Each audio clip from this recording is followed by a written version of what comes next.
Hey there, welcome to Sleepy History Secrets, the channel where history gets uncomfortable, but the voice stays calm. Tonight, we're wandering into the quiet, dangerous world of the North American frontier, a place where the trees never cared who lived beneath them, and the wind could teach you more about humility than any sermon. This is the story of the forgotten survival skills that kept frontiersmen alive when everything around them wanted them dead. The ones who learned to start fires in blizzards, to build shelters out of shadows, to tan hides with nothing but patience and animal brains, and to treat hunger as a conversation rather than a complaint. But this isn't told from the outside. You're there, walking behind an older man named Bill. You don't know much about him except that he doesn't waste words and somehow never looks surprised. He's not your teacher in the formal sense. He's just the only one who hasn't died yet, and that makes him qualified. Before you settle in, take a quiet moment to like this video or subscribe, only if you truly enjoy falling asleep to the sound of bad decisions that somehow worked. And when you're ready, drop a comment telling where you're listening from and what time it is right now.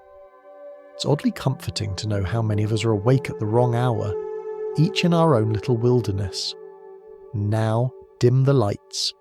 Maybe let the hum of your fan imitate the wind, and imagine stepping into a world where comfort hasn't been invented yet. If your mind drifts while listening, that's fine. The story keeps walking even if you fall a little behind. You shoulder your pack. The fire's just smoke now. Somewhere ahead, Bill's already moving, and the mountain air doesn't care that you're new here. You start with an idea of the frontier, wide, heroic, full of adventure and clean air. Then you meet the real thing. The air is sharp enough to bite, the ground smells of rot, and the wind whistles through your coat like it paid rent. It's not hatred you feel from the land, it's indifference, the kind that doesn't even notice when you bleed. Bill doesn't explain much. He's already miles ahead, his pack heavier than yours, his pace slower but steadier. You're learning the first lesson of the wilderness. The person who wastes energy trying to look strong usually ends up as part of the scenery. You try to match his rhythms, just 3 steps, breathe once. You fail by the second hill. By sundown, the world turns blue. The cold thickens. Bill stops without warning and drops his pack. You follow, thinking it's rest. It isn't. It's camp. He says only one word, fire. You look around for dry wood. There isn't any.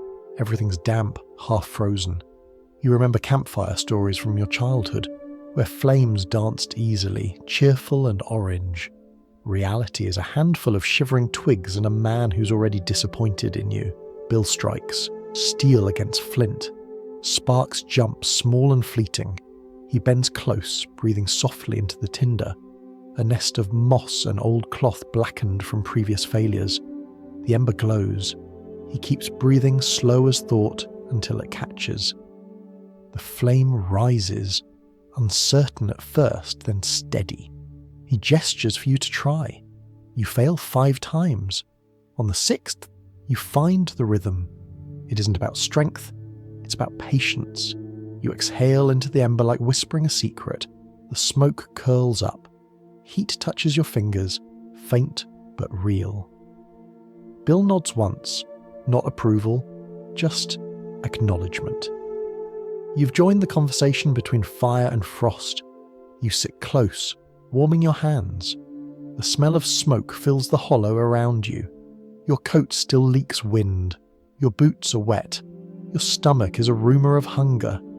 The fire throws enough light to reveal your breath, nothing more. And in that fragile glow, you understand the second rule. Comfort isn't real, only endurance is. Bill unwraps something from his pack, a strip of dried meat as stiff as bark. He tears it in half and tosses you a piece. It tastes like salt, smoke, and regret. You chew anyway. You'll learn later that taste doesn't matter, calories do. You swallow, grateful and miserable in equal measure. He doesn't talk much, but sometimes, in the quiet between gusts, He says things that sound like warnings meant for someone else. Don't sleep near water, the fog steals heat. Or, never trust a still night. It's when the cold is planning. You don't write them down, you just remember, because forgetting out here is a kind of suicide. When the fire burns low, you try to rest. The ground is uneven, rocks pressing through your blanket. You stare at the sky, endless, cold, glittering with stars that don't care how lost you are. Bill's already asleep, his shape still as a log. You envy how his body seems part of the landscape, unbothered, invisible. You close your eyes and listen. Wind in the branches, the slow pop of wood, your heartbeat, louder than you'd like. The cold finds every seam, every weakness. You realise this place doesn't hate you, but it will erase you without ceremony. That's the third rule, the one no one says aloud. The wilderness doesn't negotiate, it observes, it waits. In the morning, Bill wakes first. He doesn't ask if you slept. He looks at the ashes, pokes them with a stick, and grunts. You take that as praise. He kicks dirt over the embers, slings his pack, and starts walking again. You hurry to catch up, because somehow you already know.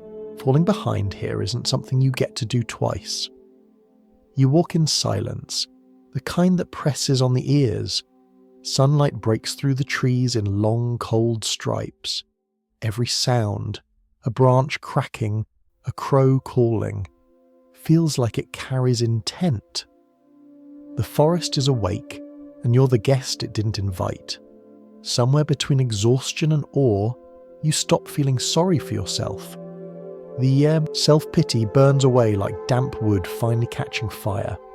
What's left is awareness of weight, breath, sound, and the fragile miracle that you're still moving. You start to understand Bill's pace. His silence isn't disdain, it's economy. His stillness isn't caution, it's conversation with the world. Every motion means something. Every pause is a question answered. You don't belong here yet, but for the first time, you want to. Morning comes slowly, as if unsure whether you deserve it. The world is grey, frozen, and very quiet. You blink against the pale light and taste ash on your tongue. The fire you made last night is gone, reduced to a fragile memory of warmth. You reach out and stir the ashes with a stick. Underneath, a single coal still glows, faint, stubborn, alive. Bill was right. Fire isn't built, it's remembered. You feed it a scrap of bark and blow gently. The ember flares, then fades. You try again, slower this time. The flame returns, small but steady. You smile despite yourself. One small victory. Bill doesn't comment. He just tilts his head, adjusts the straps on his pack and says, "We move." That's his version of good morning. You pack the few things you own, a blanket that smells of smoke, a tin cup that tastes of metal and river water, a knife with no shine left. Each item feels heavier than it should. Weight isn't measured in pounds here, it's measured in miles. You follow Bill through the trees. Frost crunches underfoot. The sun climbs, weak but golden, and you begin to sweat inside your coat. Bill moves at a pace that never changes, not fast, not slow. He says it's how you measure distance in your bones. When he stops, it's because the land tells him to, not because he's tired. You're starting to learn that the forest has moods, and he's the only one fluent in them. At midday, he kneels by a stream half locked in ice. He breaks the crust with a stick and gestures for you to drink. The water is so cold it feels like punishment, but it tastes like nothing you've ever known. Clear, harsh, perfectly honest. You realise that everything civilised has been flavoured. Out here, even water refuses to pretend. Bill crouches beside you, pulling something from his coat. A small tin box, blackened and dented. Inside lies a piece of charred cloth, folded neat as scripture. He holds it up, letting the sunlight catch it. Char cloth, he says. You'll need it before night. He tears off a corner and hands it to you. It's light as breath, dark as memory. He finds a fallen branch, snaps it, and exposes the dry heartwood within. Wet outside, dry inside, he mutters. Same with people. He hands you a piece of flint, rough and sharp, and a small piece of steel shaped like a horseshoe. Try. You strike. Sparks fly, scatter, die. You strike again. Nothing. Bill watches without emotion, as if your failure is part of the landscape. Closer, he says. Softer.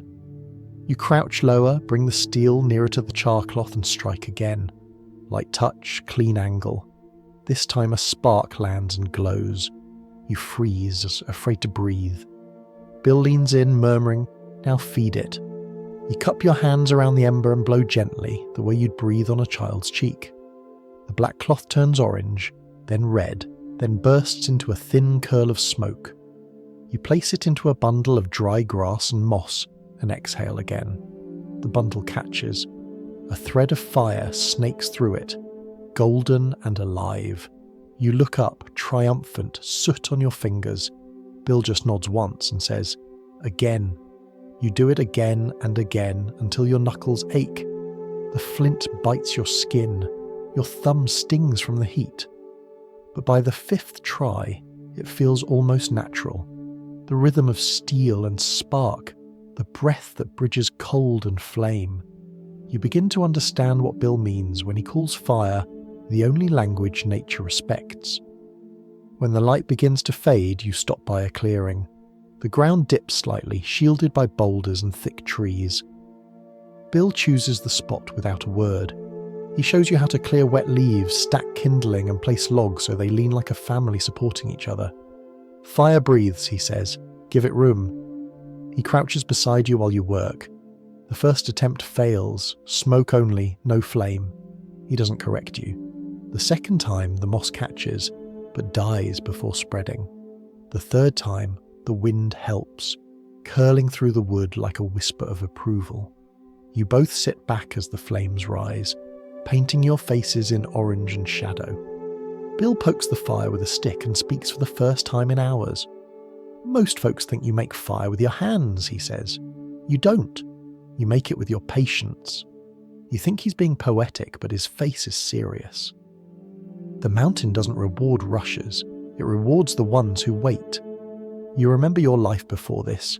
Rooms with heat you didn't have to earn. Meals that didn't require blood or fire. Comfort had been constant, invisible, assumed. Out here, every spark feels like a miracle you have to deserve. Bill unwraps another strip of meat, darker and leaner than last night's. He holds it over the flames until the fat sizzles and drips into the fire. The smell fills the clearing, half promise, half cruelty. He tosses you a piece. It burns your fingers, but you eat it anyway. It tastes like smoke and victory. After dinner, he shows you how to bank the fire, covering the coals with ash to keep them alive until morning. "Ash is a blanket," he says. "Don't smother it, just let it sleep." You mimic his movements, cautious and clumsy. The glow dims, but doesn't die. Night comes quickly. The stars are sharp at night, closer somehow. You lie down near the fire's edge, wrapped in your blanket. Bill sits upright, watching the flames. His eyes reflect the light, small and steady as coals. You think about asking how long he's been out here, how many winters he's survived, but you don't. Out here, silence is a kind of respect. You close your eyes, listening to the wind brush the trees. The fire breathes beside you, crackling softly, alive but fragile. You realize this is what survival sounds like. Not triumph, not strength, but steady, stubborn breath. As you drift towards sleep, Bill says something you almost miss. "Don't just start fires," he murmurs. "Learn to keep them." You don't know if he means the coals or yourself. Maybe both. When morning comes, the world will be cold again, and the lesson will begin again. but for now you sleep beside the one warm thing you've ever truly earned. You wake to a world of white breath and silver frost. Every branch glitters as if the forest decided to decorate itself overnight. Your hands are stiff, and your blanket feels more like frozen bark than fabric. The fire survived the night, barely. You uncover the ashes and find a faint blush of red underneath.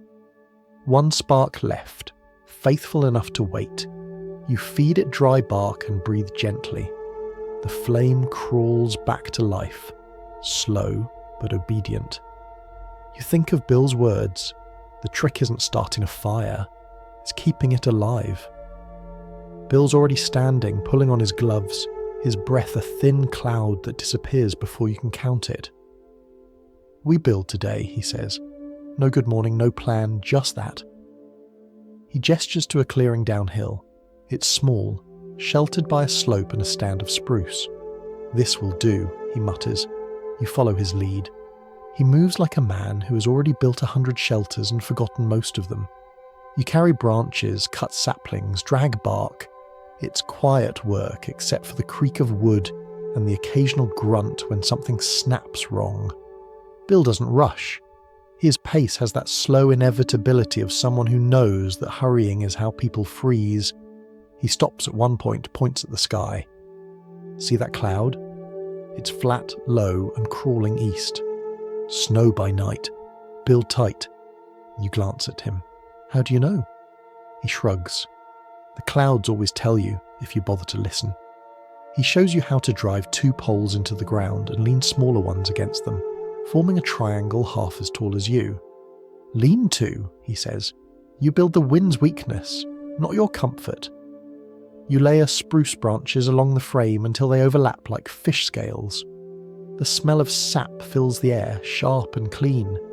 Then you pack moss and snow into the gaps. It feels wrong, using snow to stay warm, but Bill explains it traps air, and air is warmth if you're patient. Inside, it's cramped but soft.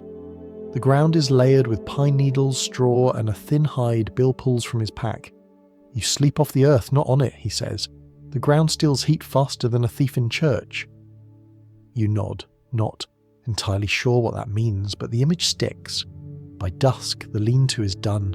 It looks humble, a crooked shadow among trees, but when you crawl inside, the wind's roar dulls to a hush. The cold still seeps through your coat, but slower now. Bill crouches near the entrance, banking the fire to reflect heat inward. "Always build your bed close enough to the fire to feel it, but not close enough to regret it," he mutters. You suspect he's learned that the hard way. He hands you a flat stone. "Your pillow," he says. You look at him like it's a joke, but he's serious. "Warm it by the fire, then tuck it under the blanket. Better than nothing." You do as he says, and when you lie down later, the warmth from the stone radiates into your neck. It's not comfort, it's a truce. The night howls outside. You can hear snow hissing against the roof, wind threading through branches, but inside there's a quiet pocket of stillness. Bill sits at the opening, sharpening his knife by firelight. Each scrape sings a small metallic note. He's a silhouette against the orange glow, motionless except for his hands. You ask him why he doesn't build something more permanent. A cabin, maybe. He keeps his eyes on the blade. "Because the land moves," he says. "If you stay too long, it starts collecting rent." You think about that, about how the wilderness demands respect but never promises kindness. As the snow thickens, you drift towards sleep, but Bill keeps working. The sound of the knife fades into the rhythm of the wind. Before you fall completely under, he says one last thing. Shelter isn't about walls. It's about understanding where wind sleeps. You wake in the middle of the night to silence, the kind of silence that feels heavy, pressing down on everything. The fire's glow has dimmed to a dull pulse. You reach out from your bed of needles and toss in another branch. It crackles, sparks fly, and the orange light blooms again, painting the walls of spruce and snow in warm flicker.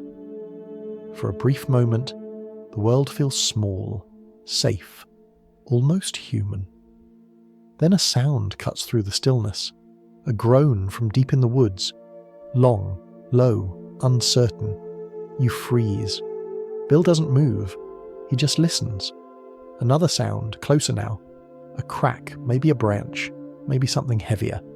You reach for the knife at your belt, trying not to make a sound. Bill finally whispers, "Elk." He doesn't sound worried. They move lower when storms come.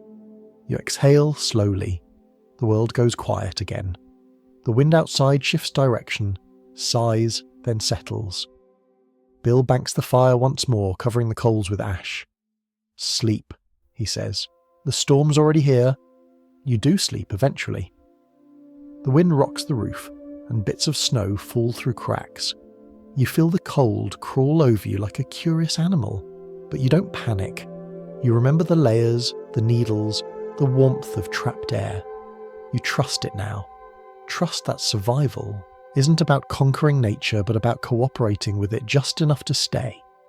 When dawn comes, your shelter looks like a snowdrift. Only the faint trail of smoke gives it away. You push through the entrance and meet the morning light. The air smells new, as if the storm cleaned it. Bill's already outside, brushing snow off his shoulders. His beard is frosted white. He looks at you and nods toward the lean-to. "Still standing," he says. "It's the closest thing to praise you'll ever get." You look back at the small, crooked structure, amazed that it worked. It's not elegant or beautiful, but it held, and in this place, that's enough. You pack up your things while Bill stamps out the fire, leaving no trace. The ashes vanish into snow, the lean-to disappears behind you. Walking away, you glance back once, but the shelter's already gone, blended perfectly into the white. You realise that's the real lesson. The best things you build out here are the ones the world forgets the moment you leave. The first time you face true cold, you think it's just weather. The air bites, your breath turns to mist, and you pull your coat tighter. It feels manageable, ordinary even. Then the temperature drops past a point you didn't know existed. The world stops feeling like a place and starts feeling like a test. The cold doesn't touch you. It moves through you, searching for weakness. Bill says nothing at first. He just watches you try to keep moving while your hands stiffen and your nose burns. Then, when your steps start slowing, he finally speaks. "Don't fight it," he says. "The cold likes that." You don't know what he means, but his tone carries the weight of too many winters. You walk until your legs ache. The snow underfoot squeaks with each step. The forest has gone silent. Even the wind seems to be saving its strength. When Bill finally stops, you're shivering so hard your teeth chatter in rhythm with your heartbeat. He builds a small fire, not the roaring kind you dream of, just enough to glow. "Too big," he mutters, "and it burns fast. Small fire, long life." You crouch close, rubbing your hands together. The heat is barely there, but it feels like sunlight in your palms. Bill tosses you a small pouch. Inside is a handful of dry moss, bits of fat, and something that looks like black dust. "Fire starter," he says, "not to waste." You look at him, puzzled. "Why not use it now?" He shakes his head. "Because this isn't bad yet. It's hard to believe there's a version of cold worse than this. But as the light fades, you start to understand. The fire becomes your only friend, and it's shrinking. The wind picks up, pulling the warmth right off your skin. Your coat feels thin. The edges of your thoughts go slow, like they're freezing too. Bill seems unaffected. He sits cross-legged, adjusting the logs every few minutes. He explains, almost casually, how to trap heat with stones, how to warm your water before it freezes, how to breathe slow to conserve energy. "Don't chase the fire," he says. "Let it chase you." You nod, though you don't quite grasp the meaning. Later, you'll learn it's about rhythm, the way every living thing in the cold has to move with precision, like part of a single machine. He points at your gloves. "Check your fingers." You do, and they're white. Not pale, white, like polished bone. He takes your hands and rubs them with snow. You yelp at the sting. "Better to hurt now than rot later," he says. "Cold kills quiet." When you can feel your hands again, he hands you a piece of cloth. "Wrap your face," he says. Skin freezes first, pride second. You obey. The cloth smells faintly of smoke and pine, a scent that's starting to mean safety. You eat in silence. The meal is nothing more than thawed jerky, tough as bark, but it gives you strength. The fire crackles, throwing shadows on the snow. Bill looks into it like it's an old companion he doesn't entirely trust. "People die in this weather because they try to think their way out," he says. "You can't outthink the cold. You endure it." The hours stretch thin. The night grows heavier, pressing down like a blanket made of stone. The sound of your breath is the only proof you're still here. Every inhale feels like swallowing glass. Every exhale turns white and vanishes instantly. Bill tells you to move. Flex your fingers, roll your shoulders, stamp your feet. "Stillness is death out here," he mutters. "Even when you're resting, move a little." You start pacing, slow circles around the fire. Your legs ache, but movement brings back a faint pulse of heat. You think about all the small comforts you used to take for granted. Hot water, thick walls, rooms that stayed warm without effort. Out here, warmth is something you earn every minute. At some point the stars appear, cold and sharp. You tilt your head back and see your breath rising to meet them. It feels like looking into eternity. Indifferent, endless, magnificent. You wonder how many others have stood where you are now, staring up at the same frozen lights, realizing the same quiet truth. You are temporary, and the world is not. Bill breaks the silence. "You ever notice how sound carries different in the cold?" he asks. You listen. He's right. Every crack, every rustle feels close, intimate. The forest whispers like it's inside your skull. "That's why you don't talk much out here," he says. "The cold listens." When dawn finally creeps in, it doesn't feel like rescue. The light is pale and thin, barely more than a rumour. But it's enough. The snow gleams, the trees drip with melting frost, and your body feels like it's made of a heavy, slow-moving fire. You're exhausted, but alive. Bill stands, stretches and says, "You passed the easy part." You laugh, though your lips crack. You pack your things. The act feels ceremonial now. Ashes buried, fire cold, ground smoothed. Bill glances at your hands. "Remember what that felt like," he says. "You'll forget quick. That's how people die the second time." You ask what he means by second time. He doesn't answer. You hike in silence for hours. The forest opens into a frozen meadow, snow-crusted with ice. Every step crunches loud enough to make you wince. The air glitters with fine frost drifting like invisible dust. Bill stops and looks around. "Storm's coming again," he mutters. "You'll feel it in your teeth first." He's right. A dull ache settles into your jaw, the kind that feels older than bone. You pull your scarf tighter and keep walking. The wind rises behind you, carrying the faint moan of something vast and unseen. By the time you reach the next line of trees, the storm has already started. Snow whirls sideways, the world goes grey. Bill finds a hollow under a fallen pine, gestures for you to crawl in. It's barely big enough for one person, but you both squeeze inside. The smell of pine resin fills the air. The wind screams overhead, but inside, it's almost peaceful. Bill looks at you, his breath fogging between sentences. "The trick," he says softly, "is not to hate the cold. Hate makes you careless. Respect keeps you alive." You nod. Outside, the world howls. Inside, you sit still, your body shaking, your mind strangely calm. You realise the storm isn't your enemy. It's your teacher. By the 5th week, your hands have stopped aching every morning. The skin has gone rough and red, thick enough to mistake for leather. You've learned how to wake before dawn, how to move while the air is still frozen quiet. You've learned, though you wouldn't admit it out loud, that hunger can be trained like a dog, never gone, but obedient. Bill says it's time to trap beaver. You expected a lesson, but he just tosses you a small coil of wire and says, "If you want to eat, find where the water hums slower." He starts walking toward the creek, his breath trailing behind him in small clouds that vanish before they reach your face. The river lies half asleep under ice. You can hear it whisper beneath the surface, the low, steady pulse of life still moving even when everything else has stopped. Bill kneels beside a fallen cottonwood and points at the marks on its trunk. The wood looks chewed, almost polite in its destruction. "They feed here," he says. "Always close to home, always patient. Beavers don't panic. That's why they live longer than men." He shows you how to find the path they take between water and bank, the narrow slide polished by fur and frozen mud. You follow his gesture and kneel beside it, pressing your palm into the smooth ice. The trail feels almost warm. "You set the trap here," he says.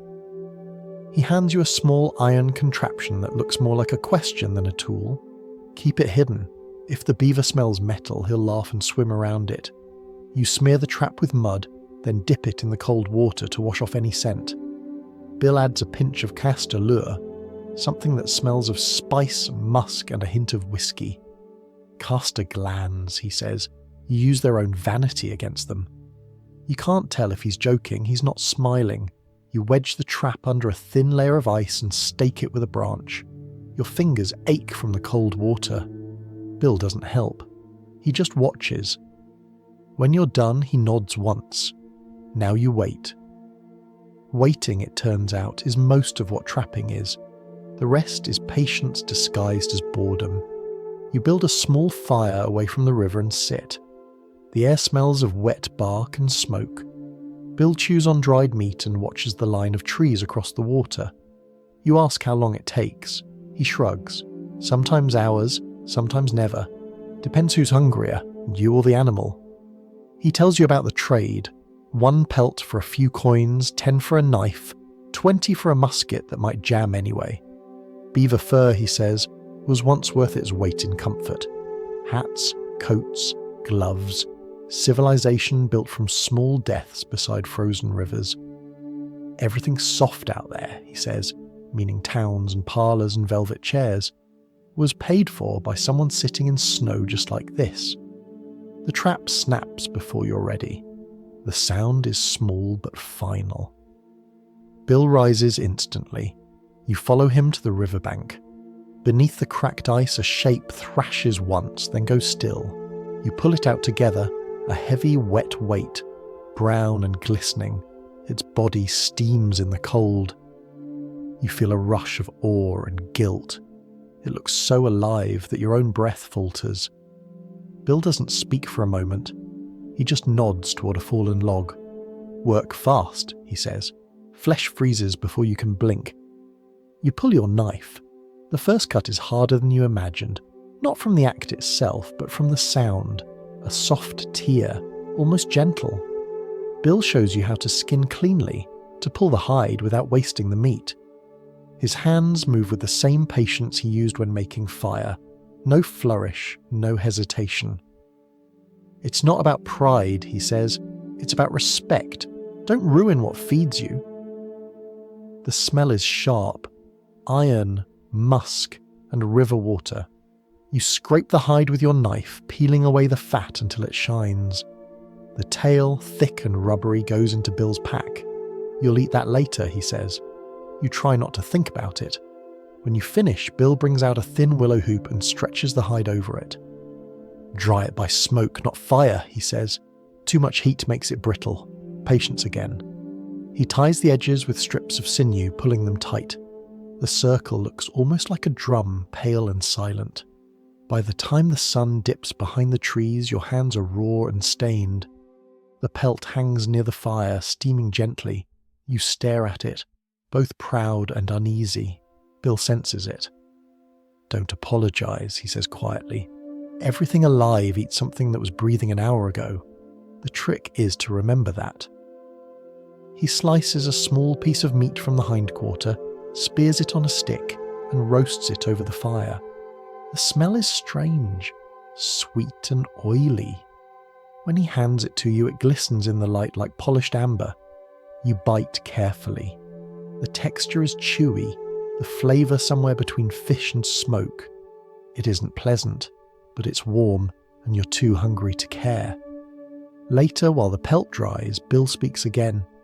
Back east, they trade these for silk. Out here, they trade them for another week alive. He stares at the fire. Guess which matters more. You ask him how many winters he's seen. He doesn't answer right away. Finally, he says, enough to stop counting. Then after a pause, the first winter kills the weak. The second one teaches the stubborn. After that, you stop naming years. The fire crackles, the pelt smokes softly, and the stars slide into their places. You realise this is what survival feels like. Not triumph, not adventure, but quiet work done well enough to repeat tomorrow. Before you sleep, Bill points to the circle of drying hide. That's money, he says. That's warmth. That's time. Don't waste any of them. You nod. You won't forget. The fire lowers to a red pulse. The river murmurs beneath its skin of ice, and you lie back against the cold ground. Your body aches, but your mind feels steady for the first time. Somewhere deep inside, you start to understand the strange arithmetic of survival, where every small victory buys another sunrise and nothing is ever truly free. There's a point in every season when the cold stops feeling like an enemy and starts feeling like a teacher. Your skin has toughened, your breath hangs shorter, and your body has learned the slow language of winter. It's the right time, Bill says, to make something that lasts longer than luck. He tosses a rolled hide at your feet. You're wearing that before the month ends, he says. You stare at it, heavy, stiff, smelling like river mud and stubbornness. It's hard to imagine it ever turning into clothing. Bill just shrugs. Then you'd better start imagining. He calls it the brain tan method, which sounds like a bad joke until he hands you a tin cup filled with something grey and slick. Every animal's brain, he says, has enough oils to tan its own hide. You look into the cup. It smells like something that would rather still be alive. He grins faintly. Nature's full of efficiency, or cruelty. Same thing out here. The first step is cleaning. You stretch the hide across a frame made from saplings bent into a square. Then you take a blunt scraper, a piece of bone shaped by use, and begin working away the flesh that clings stubbornly to the underside. The motion is rhythmic, scraping, downward in long strokes that squeak like old leather boots. The fat peels off in pale ribbons, the surface underneath turning smooth and almost soft. Bill watches without speaking. When your arms begin to tremble, he takes over. His strokes are slower, more even. Don't rush, he says. You're not removing what's there. You're uncovering what can be. His tone makes it sound less like a chore and more like a lesson. Once the flesh is gone, he turns the hide over and begins to scrape off the hair. Dehairing, he calls it, though it feels more like convincing the animal to forget it was ever alive. Tufts of fur fly in every direction. You collect them into a small pile, which Bill later uses to stuff a makeshift pillow. Nothing wasted, he says, not even comfort. Then comes the brain mixture. You dip your hands into the cup and massage it into the hide, working the grey paste deep into the fibres. The smell is sharp. Part earth, part smoke, part biology lesson. The hide darkens, growing pliant under your palms. Bill says the oils coat each fibre, keeping it from stiffening when it dries. You can't see the science, but you can feel the change. What was once rigid begins to move like fabric. This is the alchemy of patience, he murmurs. You trade disgust for durability. The hide hangs over a branch to dry while you build a small fire. The smoke curls upward, lazy and blue. When the hide is half dry, Bill rolls it and begins twisting it between his hands, pulling, stretching, bending. Work it, he says. Keep it soft or it'll harden. You stop moving, it stops forgiving. You take a turn. The hide resists at first, then yields. The texture changes slow as thawing ice until it feels alive again, not as fur or flesh, but as something in between. By dusk, the sky bruises into violet. Bill hangs the hide above the fire high enough to catch only the smoke. Smoke it till it smells like the mountain, he says. That keeps out bugs and rain. You sit beside him, watching the smoke rise and curl through the evening air.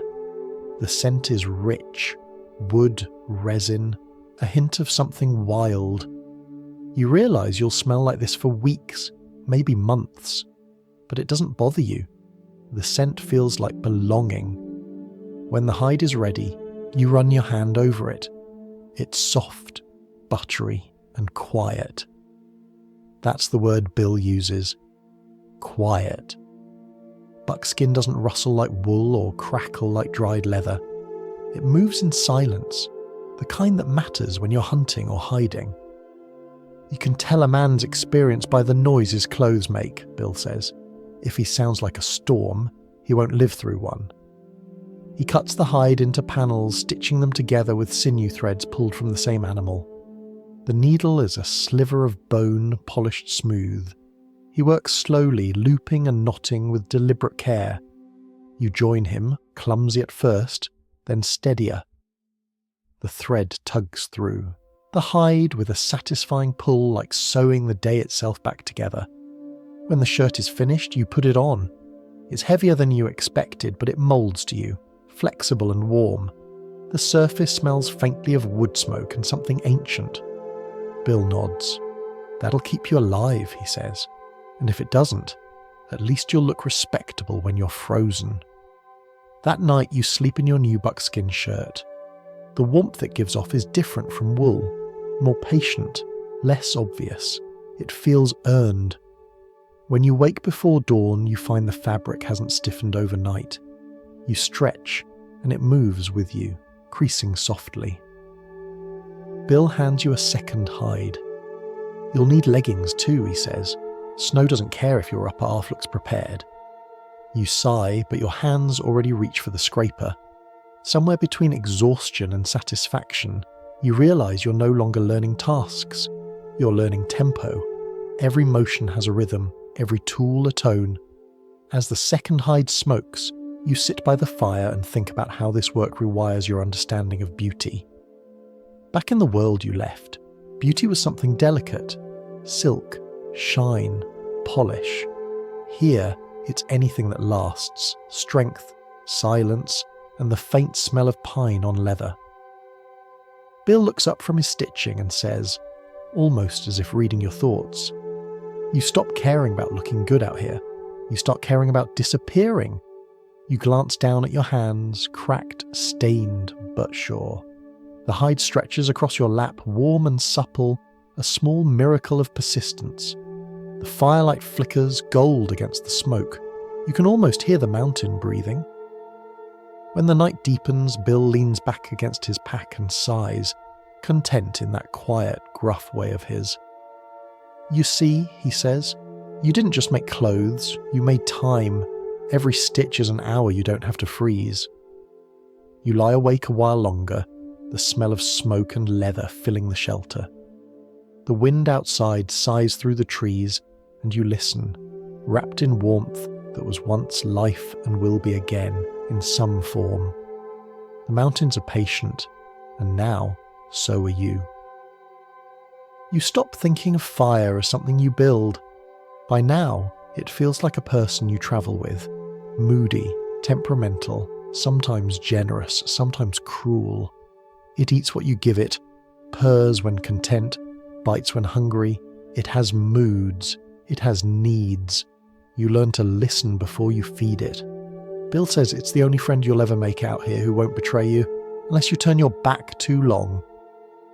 It's dawn, cold and quiet. The air smells faintly of wet ash, the kind that lingers after snow melts and the earth exhales. Bill is crouched near the fire pit, breaking thin branches over his knee. Each snap sounds crisp in the morning stillness. You'll cook today, he says, as if you've been waiting your whole life for the honour. You glance at the pot beside him. dented, blackened, and older than either of you. The rim is crusted with the ghosts of 100 meals. He tosses you a slab of dried venison. Boil it till it stops fighting, he says. You fill the pot with snow, set it over the fire, and watch as it slowly transforms into water, then into steam. It's a small miracle every time, how something frozen becomes something useful again. Bill drops in a handful of salt and a few wild onions he gathered at dawn. That's flavour, he says, in case you forgot what it means. You stir the pot with a stick, careful not to spill. The smell creeps out into the clearing. Smoke, meat, and the faint sweetness of onion. Your stomach growls like it hasn't learned manners. When you finally taste it, the broth is thin but warm, salty enough to remind you you're alive. Bill slurps loudly. Good, he says. Then, after a pause, better than nothing. You take it as praise. When the meal is done, he sets the pot aside and begins showing you something new. He takes a strip of raw meat, sprinkles it with salt, and hangs it on a thin line near the fire.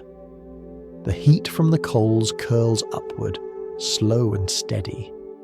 Smoking, he says. You want the meat to dry, not cook.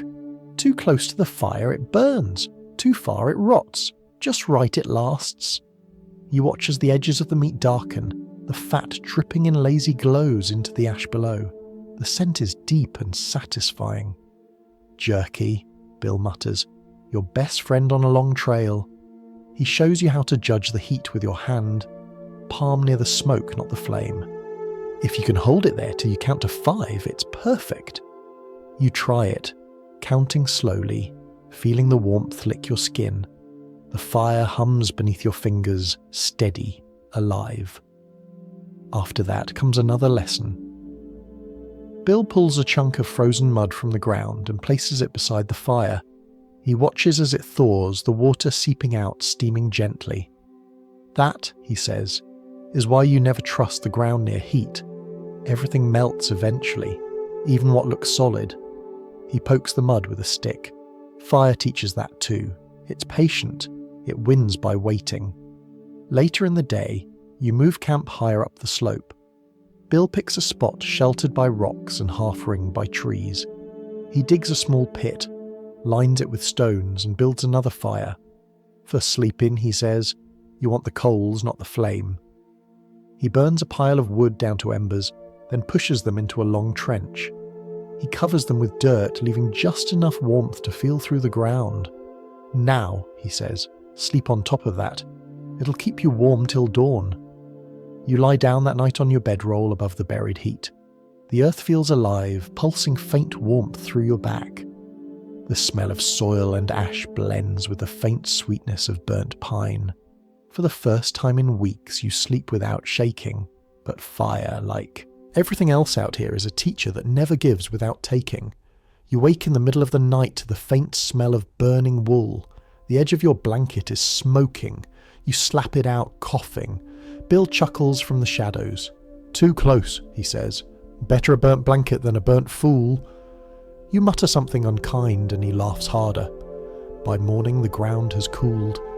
Bill kneels beside the ashes, sifting through them with his hands. Ash keeps the bugs away, he says, rubbing a handful on his coat. You follow, hesitating at first. The texture is soft, almost silky. The smell isn't pleasant, but it feels like armour. Thin, grey, and protective. Keeps your scent down too, he adds. Animals trust you more when you smell like their campfire. You spend the day collecting fuel, dry pine, birch bark, anything that cracks instead of bends. Bill explains the difference between woods by sound. Listen, he says, snapping a branch. It makes a sharp, brittle pop. That's dry. That sings. He tosses you another branch. It bends and breaks with a wet sigh. That's green. It smokes like regret. You laugh before realising he's serious. That evening you try your hand at cooking again, this time a fish bill caught at the stream. He shows you how to lay it across 2 sticks, how to tilt it just right so the heat cooks it evenly. The trick isn't heat, he says, it's distance. You think he means the fish, but the way he glances at you makes you wonder if he's talking about something else. When the meal is done, you both eat in silence. The fire crackles softly, the flames dancing in the reflection of Bill's eyes.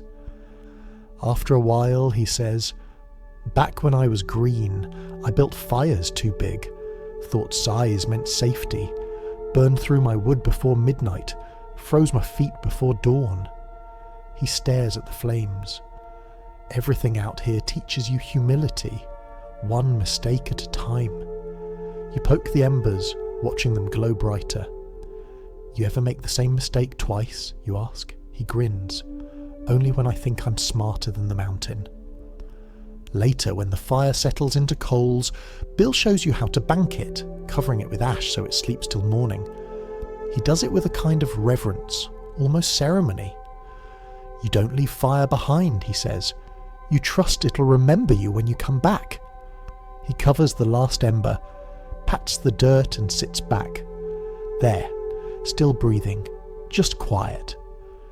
You lie down, listening to the night, the crackle of cooling wood, the sigh of wind moving through the pines. Fire has changed from something you use to something you tend, a companion that reflects your own state, restless, stubborn, glowing just enough to survive another day.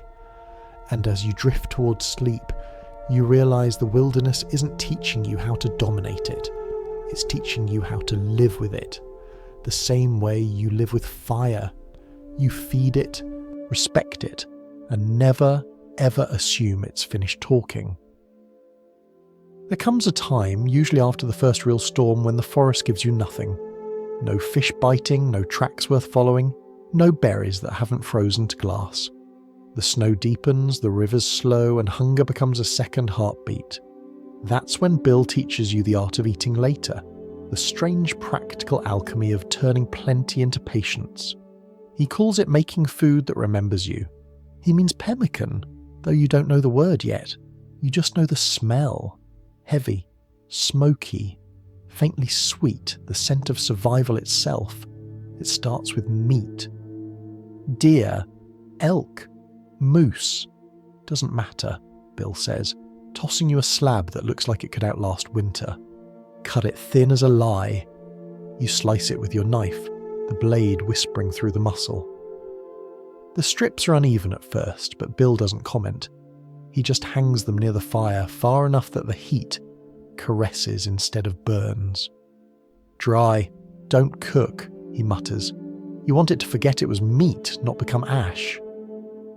The air fills with a deep, savoury scent that mixes with the smoke, making your stomach ache with longing. For hours you turn the strips, watching them darken and shrink. When they're dry enough to snap like twigs, Bill takes them down. "Now the hard part," he says.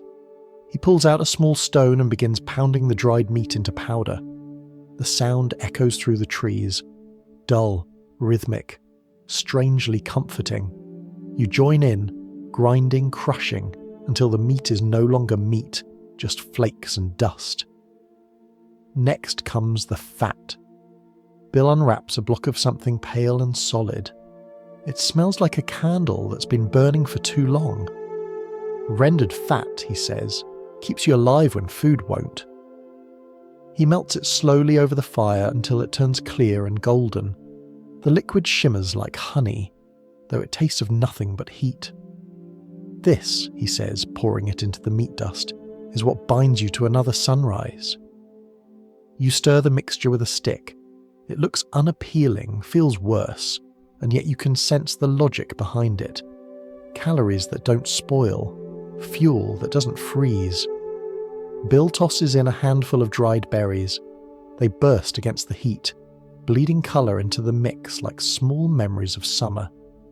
"For taste," he says, "and for the soul." When it's done, you press the mixture into small cakes. They cool quickly in the snow, hardening into dull red-brown lumps. You hold one in your hand. It's ugly, uneven, almost embarrassing. Bill grins. You'll thank that lump when your stomach's empty and the wind's howling. You taste it. The flavour is strange, smoky, fatty, faintly sweet. It sticks to your teeth, coats your tongue, refuses to leave. Not bad, you lie. Bill smirks. It's not supposed to be good. It's supposed to work. He wraps the rest in hide and tucks it into his pack. Enough of this, and you can walk 3 days without cooking. The next morning you test that claim. The snow has deepened overnight, blurring the world into silence. You walk for hours, each step sinking past your boots. By midday, your breath feels like broken glass. Bill calls for a stop and hands you a chunk of pemmican. You chew slowly. It's dense, oily, heavy with memory. The warmth spreads down your throat, small but steady, like a promise kept. While you eat, Bill talks about the fur traders who carried nothing else for months. They'd haul 200 pounds of this stuff across mountains, he says. Pemmican fed the whole trade. Empires ran on it. Strange thing, isn't it? Civilization built on a food you can't chew without effort.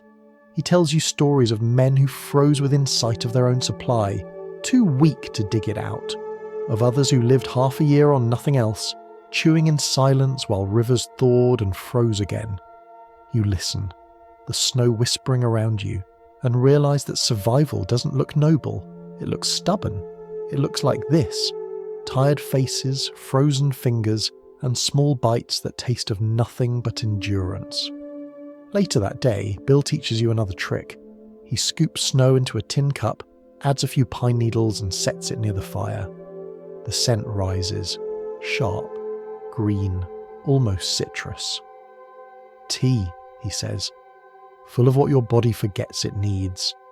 You sip it cautiously. It tastes like smoke and wood, but it warms you in a way that feels medicinal, steady, honest. When evening comes, you sit near the fire with a few remaining cakes of pemmican stacked beside you. The light flickers across them, turning them from ugly to almost sacred. You realise these small, unremarkable lumps represent time itself, the power to keep moving when everything else has stopped. Bill pokes the fire and says quietly, "That's what survival is, you know. It's not winning. It's lasting longer than the things that want you gone." You look at him through the haze of smoke. His face is lined, his beard white with frost, but his eyes still hold that steady ember glow. You wonder how many winters he's lasted, how many fires he's built, how many times he's chewed food that tasted like regret and gratitude all at once. That night, you lie down with one more piece of pemmican beside you, just in case. The wind outside hums low through the trees, the sound of a world rearranging itself. You press the food into your palm and fall asleep knowing that, at least for tonight, you've outlasted the hunger. When morning comes, Bill's already packing, the fire's out, the snow untouched except for your footprints. He glances at your sleeping spot and grins faintly. "You kept one for later," he says. "Good. That's thinking like someone who plans to see spring." You tuck the small piece into your coat pocket and follow him down the trail. The day is grey, the forest silent. Every crunch of snow underfoot sounds like punctuation. Somewhere between breaths you realise that food, fire and patience all speak the same quiet language, the one that says, "You're still here." By the time the snow starts to thaw, the forest looks different. Not gentler, just more honest. Every branch bent, every root exposed, every patch of mud a page in the long story of what walked through here and survived. Bill calls this reading the land. He says it the way someone else might say, reading scripture. You don't find meaning, you notice it. You walk beside him at dawn, the ground half frozen, half soft. The kind of terrain that records everything that dares to cross it. Bill squats low beside a patch of earth and runs a finger along a print barely visible in the slanting light. "Elk," he mutters. You see nothing. He points again, tracing the edges of an indentation so faint it could be imagination. Big, 4, maybe 5 in the herd, heading west. You crouch, trying to see what he sees. A slight V-shape, a split mark, a shadow where the heel pressed. You nod as if it makes sense. It doesn't yet. How can you tell direction, you ask? Bill brushes the dirt again, revealing the way the mud curls upward at one end. Toes always deeper than the heel, he says. Even animals lean forward into their choices. You follow the tracks for a while, your boots sinking beside them. Bill moves silently, his eyes scanning for more than prints. Snapped twigs, torn bark, bent grass. Each detail seems to whisper something. Reading tracks, he says, isn't about finding the animal. It's about learning what time feels like when it leaves a mark. The light shifts as you walk. The sun glints off the wet ground, and suddenly you see it.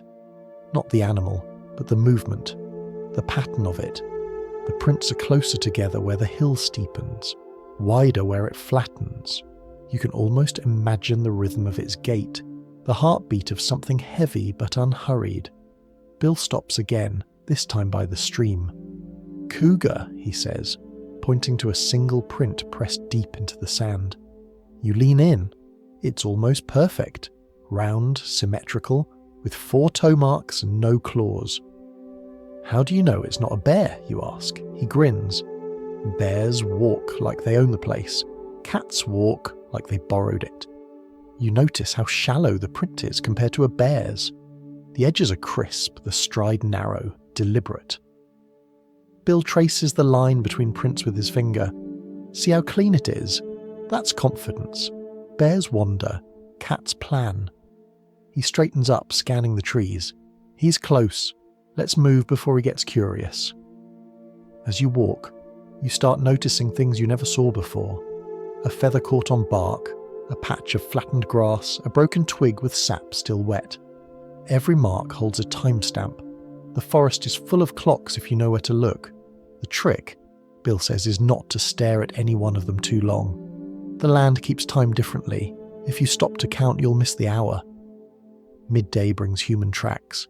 The snow here is packed firm, the prints long faded at the edges.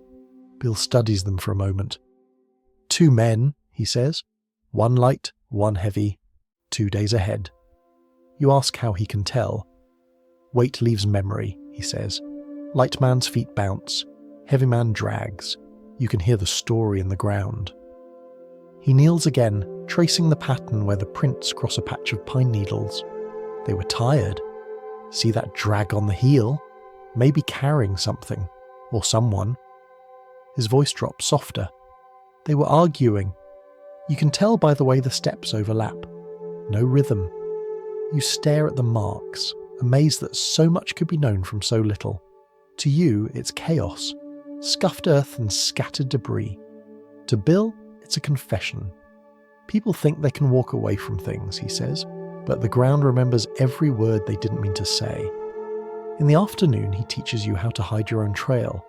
You walk across a frozen stream, stepping only on rocks, then climb a fallen tree, moving along its trunk before dropping into snow again. That breaks the pattern, he explains. Predators, people, doesn't matter. They follow rhythm. Take the rhythm away, and they lose you. He shows you how to use a pine branch to brush away your footprints, how to walk in someone else's trail to confuse trackers. You find yourself glancing back after every few steps, half expecting your own story to have already vanished. The sun sinks low. Shadows stretch long across the forest floor. The snow that once glared white now glows blue. You stop beside a patch of mud darkened by melting frost. Bill points to a new set of tracks, small, delicate, fresh. Deer, he says quietly, maybe an hour old. You can see it now, clearly, the sharp edges, the direction, even the pause where the animal lifted its head to listen. For the first time, you don't need him to explain. He studies you a moment, then nods. You're learning. The trick isn't finding what left the track, it's finding the patience to look. You both sit in silence. The forest hums softly. Water moving under ice, a crow calling in the distance, the faint crunch of something too small to worry about. You look down at the ground again, at the hundreds of overlapping prints. Elk, fox, human, bird, time itself layered in dirt and snow. you realise it's not about who walked here. It's about the story of motion, of presence, of being part of the world instead of walking through it. As the last light fades, Bill rises. "That's enough reading for one day," he says. "Let the ground rest. Even memory needs sleep." You follow him back toward camp, your boots sinking into the snow. You catch yourself glancing at your own tracks, wondering what they say. Maybe tired. Maybe learning. Maybe someone who finally started paying attention. That night, as you sit by the fire, you picture all the paths crisscrossing this wilderness. Animal, human, invisible. The land is full of stories, you think. The difference is that only a few are still being written. You wake to a low, misty dawn and realise the forest has rearranged itself overnight. The path you followed yesterday is gone, swallowed by fog. The trees look identical, tall, patient, and vaguely disinterested. For a moment you stand still, the silence pressing against your ears. It's a strange kind of fear, this not knowing where you are. Not danger exactly, more like being erased politely. Bill doesn't look worried. He never does. He squints at the horizon, then at the trunks around you. "You lost?" he asks. You start to answer, but stop when you see the corner of his mouth twitch. It's not a question. It's a lesson. He steps forward, gestures for you to follow. "The land's not lost," he says. "You are. Learn to let it find you." He starts walking again, slow and steady, his boots making no sound on the damp ground. You hurry after him, watching how his head moves, not searching, just observing. Bill stops at a tree. He runs a finger along the bark, then points to the north-facing side.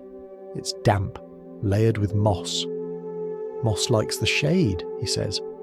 "Shade lives where the sun doesn't. That's north." You nod, trying to fix it in your mind. He turns to another tree, smaller, thinner. "See that lean? Trees bow away from the wind. Prevailing gusts come from the west, so west is where they're tired." You take a slow look around. Moss, bark, branches. The forest suddenly feels less like chaos and more like a conversation. You just hadn't been listening.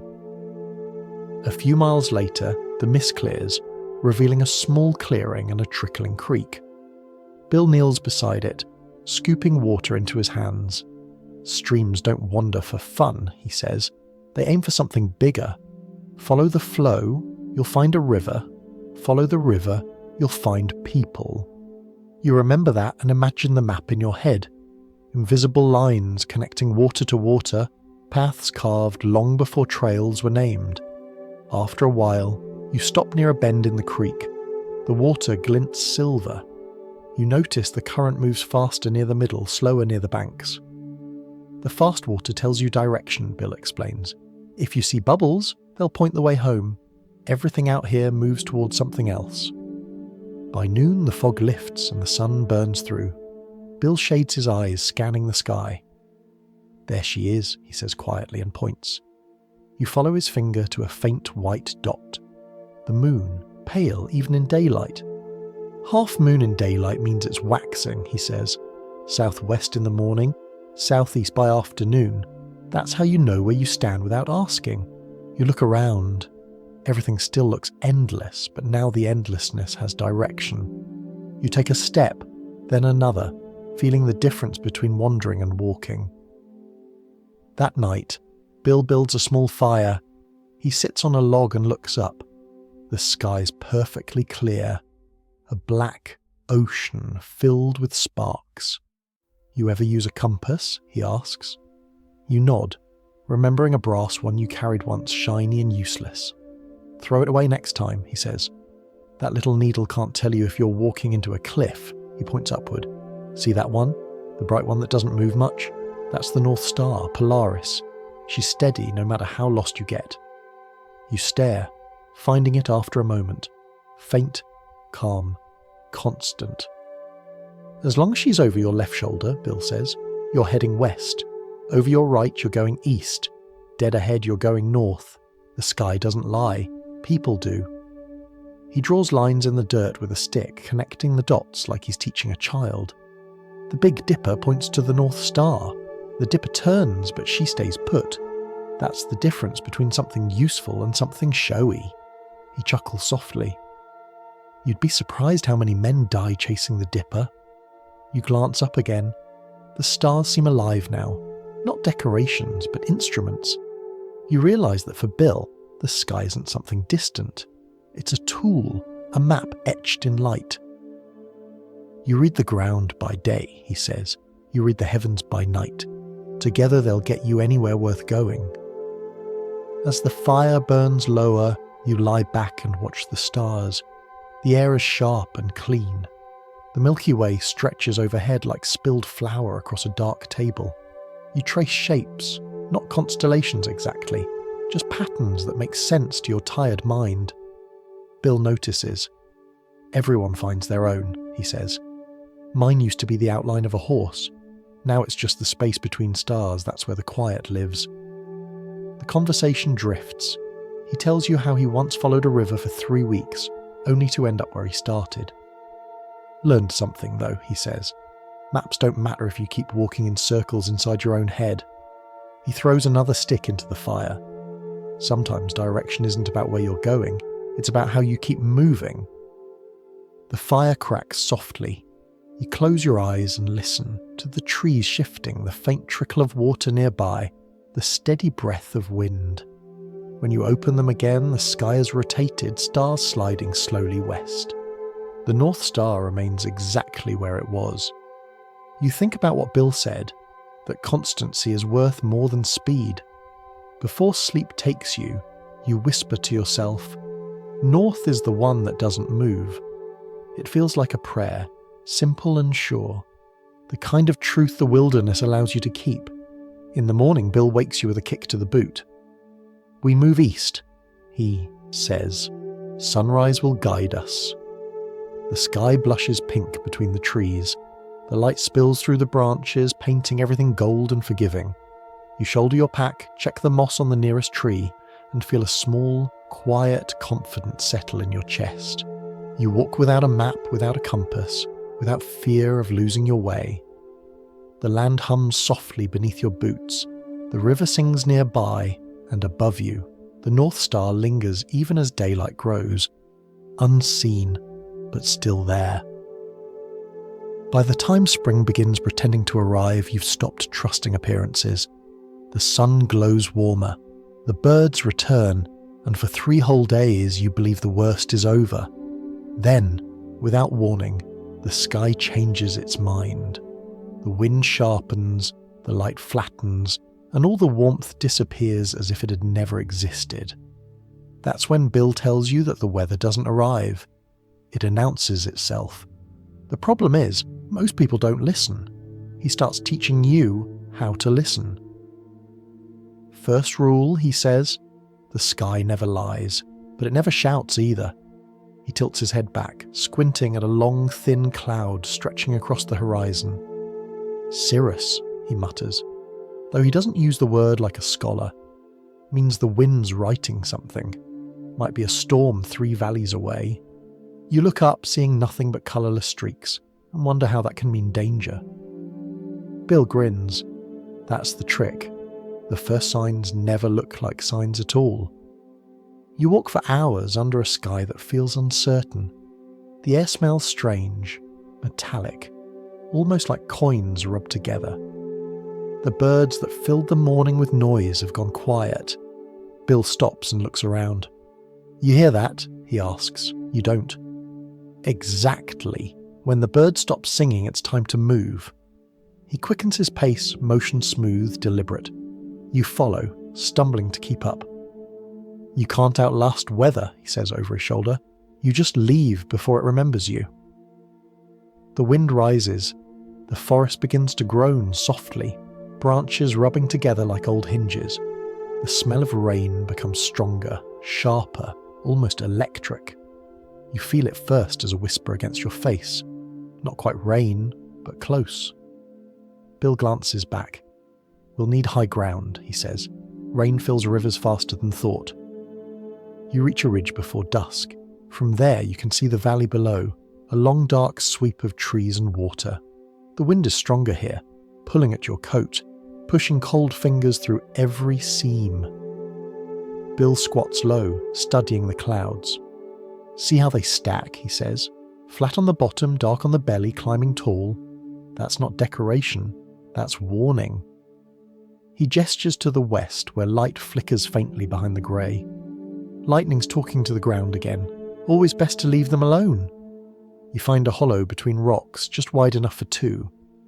Bill builds a small fire, barely, larger than your hands. The smoke curls sideways, carried by the wind. Never let smoke rise when storms hunt, he says. Keep it low, let it hug the ground, the wind will hide you. He places damp leaves over the coals, and soon the fire looks half asleep. The smoke thickens, grey and quiet, blending into the mist. If people are near, this keeps you unseen, he adds. If not, it just keeps the rain guessing. The first drops fall heavy and slow, each one a small cold coin against your skin. You pull your coat tighter. Bill leans back against the rock and watches the sky. Rain's honest, he says softly. It tells you exactly what it's doing. It's the calm ones that kill. The calm comes later that night. The rain stops suddenly, mid-pattern, as if the sky took a breath and forgot to finish. The silence that follows feels wrong. Too perfect, too heavy. Bill sits up, alert. Get ready, he says. She's just turning the page. The storm returns with a noise like tearing cloth. Wind slams through the trees. The fire dies instantly. You press yourself into the hollow, your blanket clinging wet against your shoulders. Bill braces himself beside you, steady as stone. Between gusts, he shouts over the wind. You can smell the change before you feel it. That's your only warning. The wind smells different right before it decides to eat you. You try to focus on that, the scent of wet bark and lightning, sharp and metallic. Then, just as suddenly, it ends. The wind slows, the rain softens, and the trees stop thrashing. The quiet that follows is almost gentle. Bill exhales, slow and steady. Nature always warns, he says, just never the same way twice. When dawn comes, the world looks washed new, every leaf shining, every surface reflecting light. Mist hangs in the hollows like forgotten breath. You climb out of the shelter and look around. The valley below is flooded, the creek now a wide, fast river. You realise that if you'd camped there, you'd be part of it now. Bill points to the water.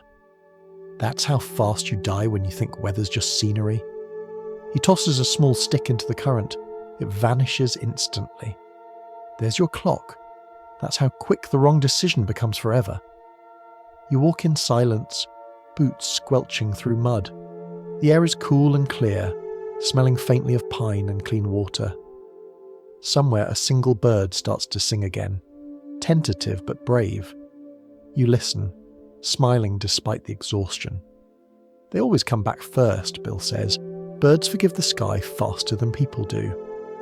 By afternoon, the sun warms the land again. Steam rises from the ground, curling like ghosts. Bill stops by a fallen tree and sits. He looks tired, but satisfied. Most folks think weather's just something that happens to them, he says. It isn't. It's part of the conversation. The trick is to stop arguing and start paying attention. You sit beside him, feeling the warmth seep back into your bones. The sky above is a perfect, impossible blue. You'd almost think it never meant harm.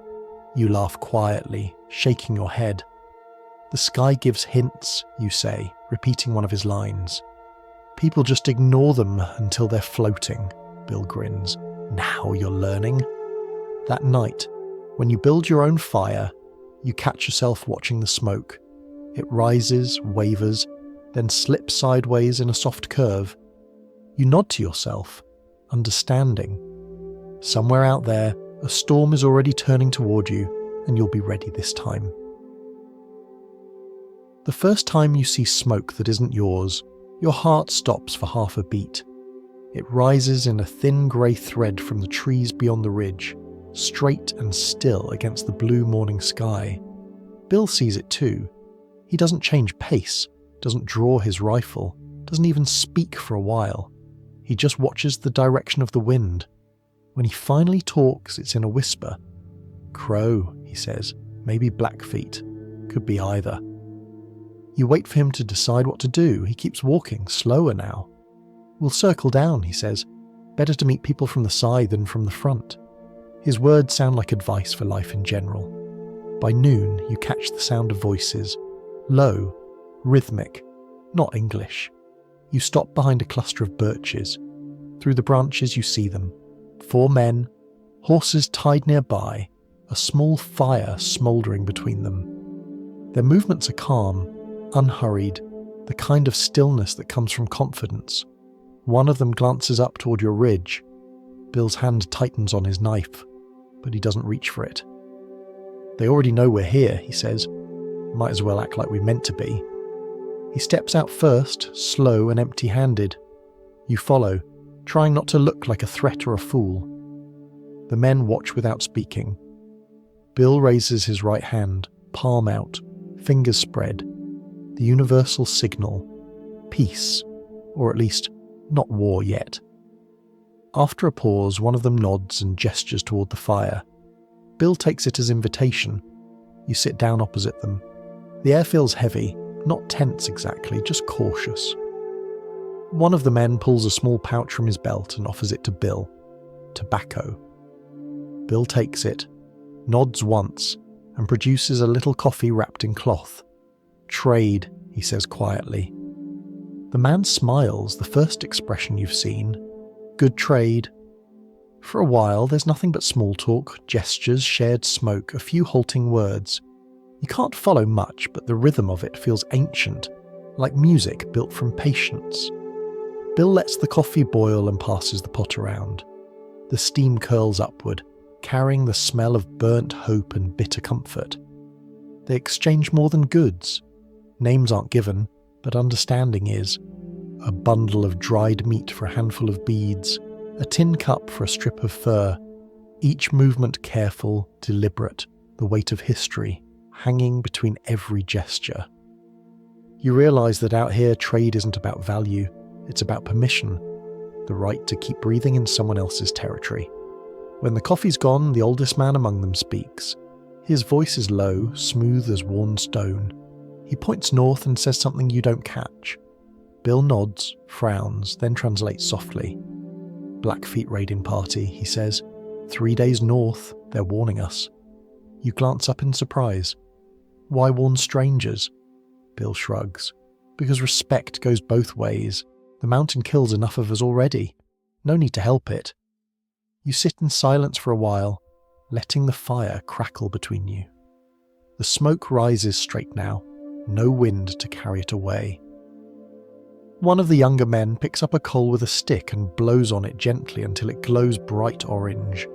For a moment the ember reflects in all their eyes, and you realise how thin the line is between peace and danger.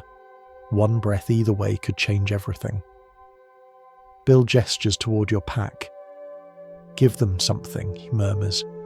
You fumble through it and pull out the only thing that seems appropriate.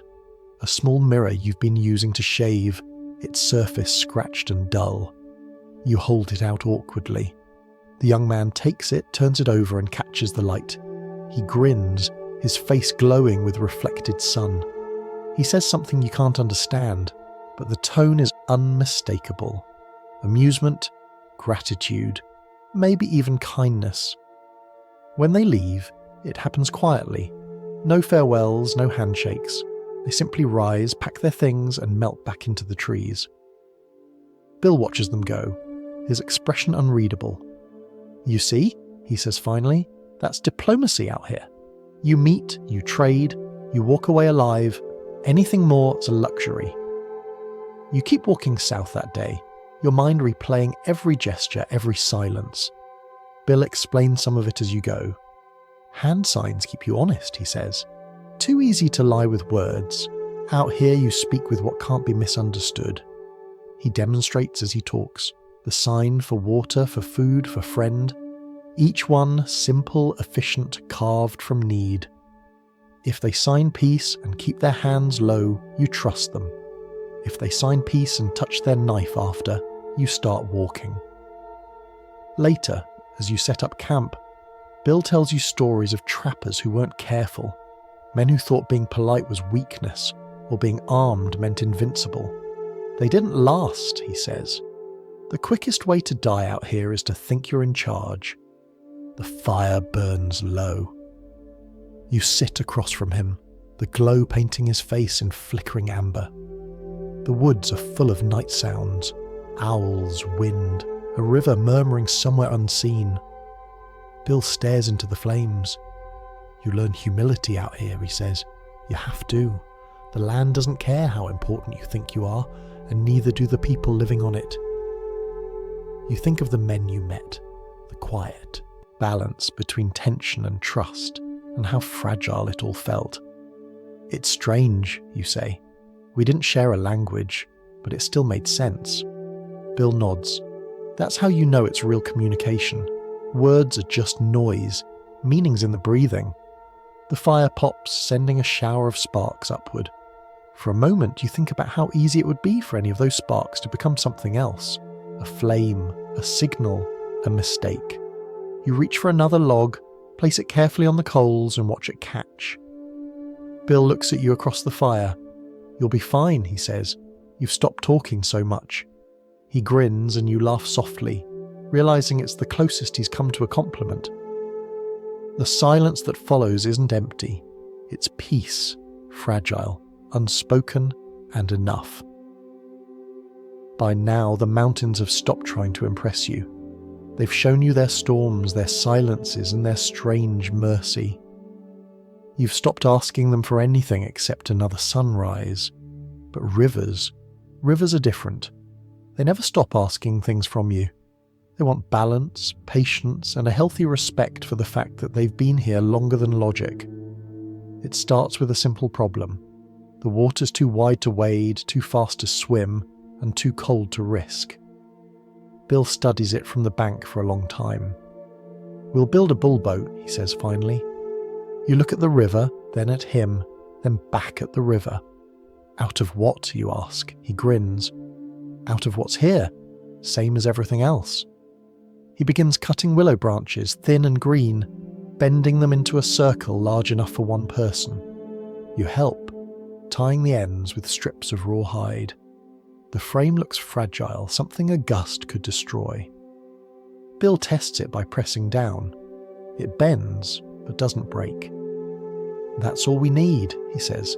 Things don't have to look strong to be strong enough. Next comes the hide. You unroll a tanned buffalo skin, soft but thick. Bill shows you how to stretch it across the frame, pulling the edges tight, lashing them with sinew. You want it snug, he says, like a drum that forgot its song. The hide creaks under tension, a sound both alive and uneasy.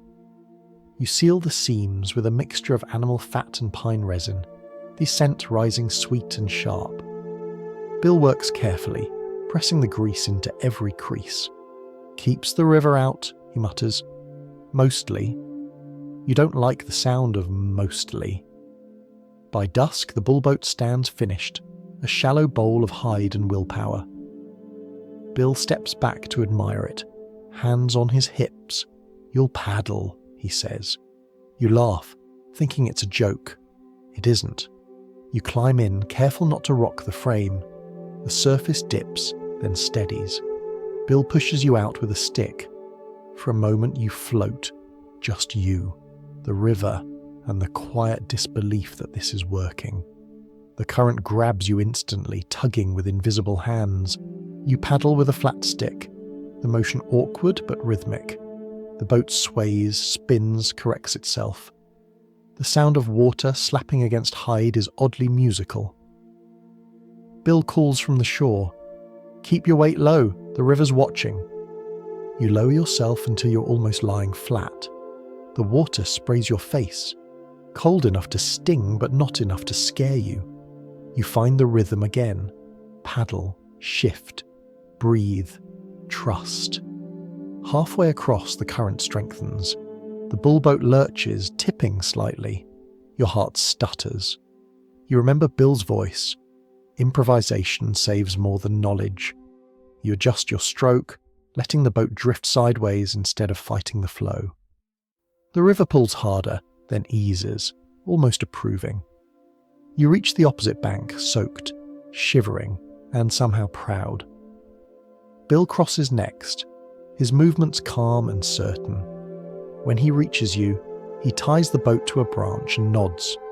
"Good enough," he says. "That's all the river ever asks." You build a fire to dry off. The flames hiss as the water steams from your clothes. Bill sits beside you, pulling off his boots. "Rivers are honest," he says. "They don't care if you're ready.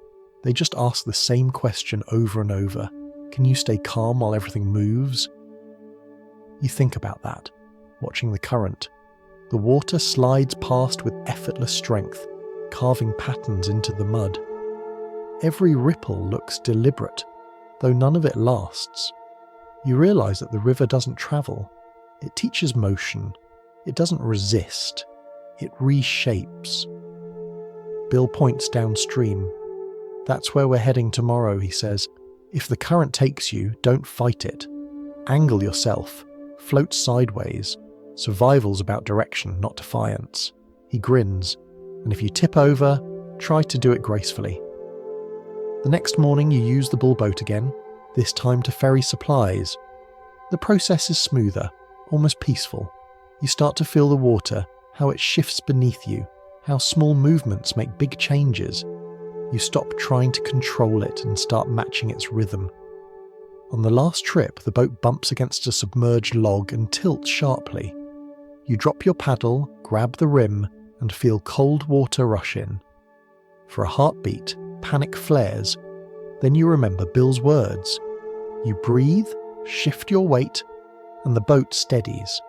The log drifts free. You let out a breath that tastes of iron and fear. Bill watches from shore, smirking. You see? It floats beautifully, until it doesn't. He laughs quietly, proud in his own unspoken way. When the work is done, you sit by the water and look at the bullboat. It's ugly, patched, streaked with mud, but it did exactly what it needed to. You think about how much of survival is that. Doing enough, never perfect, rarely graceful, but still afloat. Bill pulls a stick from the fire and draws a rough circle in the dirt. "That boat," he says, "is a reminder. Everything out here works the same way. You build with what's at hand, you trust it'll hold, and you pray it doesn't rain." He tosses the stick into the river, watching it swirl away. Sometimes it's not the skill that saves you, it's the nerve to try something stupid before it's too late. The sun begins to set, turning the water gold. The river's voice softens to a low murmur, steady as breathing. You listen to it for a long time. The current, the wind, the faint crackle of your fire, all blending into one endless sound that feels almost like forgiveness. Bill breaks the quiet. "You'll build worse things in your life," he says. "Some of them won't float. That's fine. What matters is that you keep building." As darkness comes, the bullboat drifts a few feet from shore, tugged gently by the current. You watch it sway and think how strange it is. The things that shouldn't work often do, if you're patient enough to trust them. The river moves on, indifferent, unstoppable. You fall asleep to its rhythm, dreaming of water that remembers every crossing but never keeps a single one. By the time you reach the valley, you've forgotten what crowds sound like. For months, the only voices have been wind, water, and Bill's occasional one-word sermon. Then, one afternoon, the silence breaks. You hear laughter, real, loud, reckless laughter, floating down from the pass ahead. The sound feels impossible, like an echo from a world you barely remember. Bill grins. "Rendezvous," he says. "Time to remember how people behave when they forget how to freeze." You follow him down the slope, and suddenly the forest opens into chaos. The Green River plain stretches wide, dotted with hundreds of tents and fires. Horses stamp and snort, Traders shout over each other, and somewhere a fiddle saws out a tune that's lost half its notes but none of its confidence. The air smells of smoke, sweat, whiskey, and something fried in bear grease. You stand still for a moment, dizzy from it all. Bill walks straight into the noise as if he never left it. You trade what you can, drink what you shouldn't, and try not to wake up regretting both, he says. That's the rule. You pass a group of trappers unloading furs from mules, stacks of beaver pelts, foxtails, and hides that once belonged to something faster than they were. The traders weigh, haggle, and argue in half a dozen languages. Coins clink, knives flash, and everyone looks a little too alive. Civilization, you think, is just noise that hasn't learned to be quiet yet. Bill heads toward a trader's tent marked by a flag made from a tattered shirt. Inside, the air is thick with pipe smoke and the sweet, sour smell of cheap alcohol. A man behind the table grins, showing teeth like weathered stones. "Bill?" he says. "Still not dead?" Bill smiles faintly, trying to keep it that way. They trade pelts for salt, coffee, lead, and a small barrel of whiskey that smells like regret and courage in equal measure. You watch the exchange, realizing that everything you've carried for weeks now fits neatly into a single man's ledger.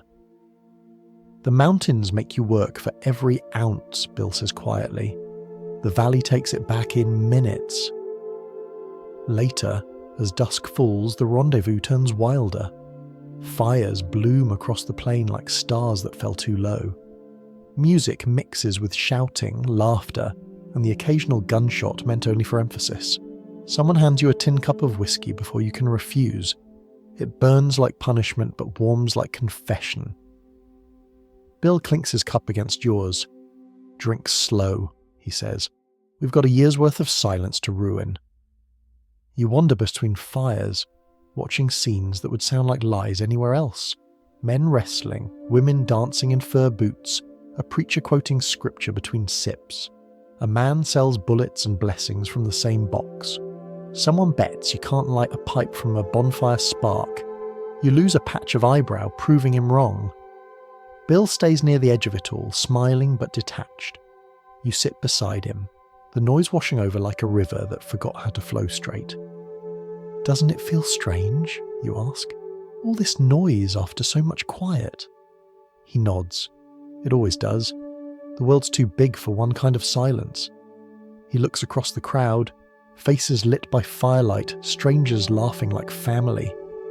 "This'll all fade soon," he says. "Come winter, most of these men will be bones or stories. Maybe both. That's why they laugh so loud. They're trying to sound alive while they can." You watch him drink, slowly, measured. For all his rough edges, there's a kind of grace to him.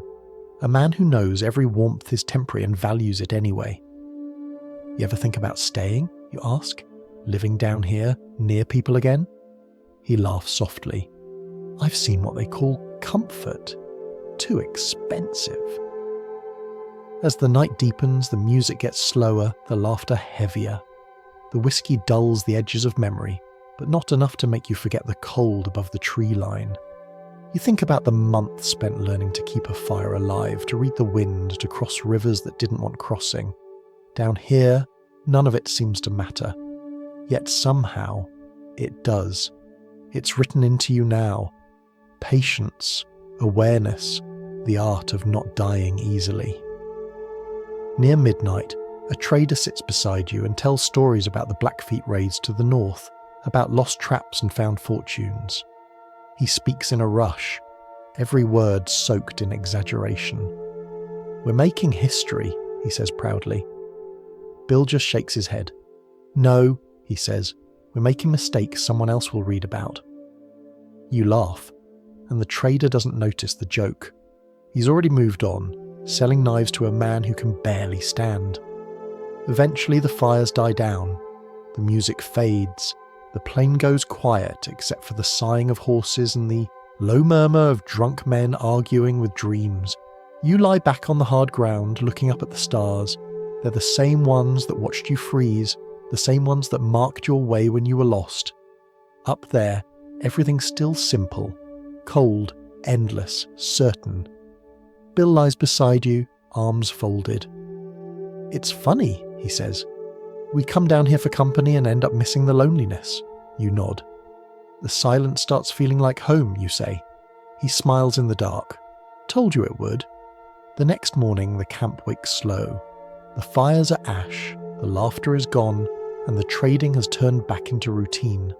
Men count pelts, repair saddles, check the sky for omens of rain. The celebration has already turned into memory. Bill packs quietly. "That's the problem with civilization," he says. "It doesn't stay." Before you leave, you look back once. The plain still glows faintly from 1,000 footprints, smoke drifting up like ghosts of joy. It feels both sad and right, a reminder that every human noise eventually fades back into the wind. You shoulder your pack and follow Bill toward the trail, the sound of the river fading behind you. The land seems to breathe easier as the noise dies away. Civilization shrinks to a dot in the valley, swallowed by the hills. Bill looks over his shoulder. "You sell your pelts, buy bad whiskey, and call it balance," he says, smiling. "Now, back to where the sky makes sense." You laugh quietly, feeling the truth of it. The noise of the world may fade, but the rhythm of the wilderness never does. It waits for you, same as always, vast, unbothered, patient. You leave the valley with your head still ringing. The sounds of the rendezvous follow you up the first ridge. Laughter, fiddle music, a gunshot fired at the sky just because someone could. But the farther you climb, the faster it fades. Within an hour it's all gone, replaced by the one sound that never truly stops, the wind. Bill walks ahead, shoulders hunched, silent again. You realise how quickly he shed civilization, as if the noise slides right off his coat. You try to do the same, but the echoes linger. The smell of whiskey, the clatter of trade, the warmth of being surrounded by people. The quiet feels too large now, as if the world forgot to fill it back in. By dusk, you're deep in the woods again.